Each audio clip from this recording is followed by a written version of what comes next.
அஸ்ஸலாமு அலைக்கும் வரஹ்மத்துல்லாஹி வபரகாத்துஹு. தினமும் ஒரு ஹதீஸ். ஹலால் என்பது தெளிவாகிவிட்டது, ஹராம் என்பதும் தெளிவாகிவிட்டது. இவை இரண்டிற்கும் இடையில் சந்தேகத்திற்குரியவையும் இருக்கின்றன. ஆனால் அவற்றை பெரும்பாலான மனிதர்கள் அறிய மாட்டார்கள். எனவே சந்தேகத்திற்குரியவற்றை யார் தவிர்ந்து கொள்கிறாரோ அவர் தம் மார்க்கத்திற்கும் மானம் மரியாதைக்கும் களங்கம் ஏற்படுத்துவதிலிருந்து விலகிவிடுகிறார் என்று அல்லாஹுவின் தூதர் ஸல்லல்லாஹு அலைஹி வஸல்லம் அவர்கள் கூறியதாக நுஅ்மான் இப்னு பஷீர் ரலியல்லாஹு அன்ஹு அவர்கள் அறிவிக்கிறார்கள். நூல் புகாரி, ஹதீஸ் எண் 52.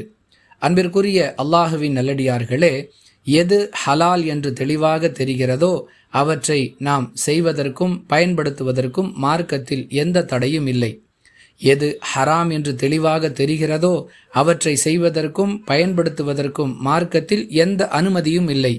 இவை இரண்டிற்கும் மத்தியில் இது ஹலாலா ஹராமா என்று தெளிவாக தெரியாதவை சில இருக்கின்றன.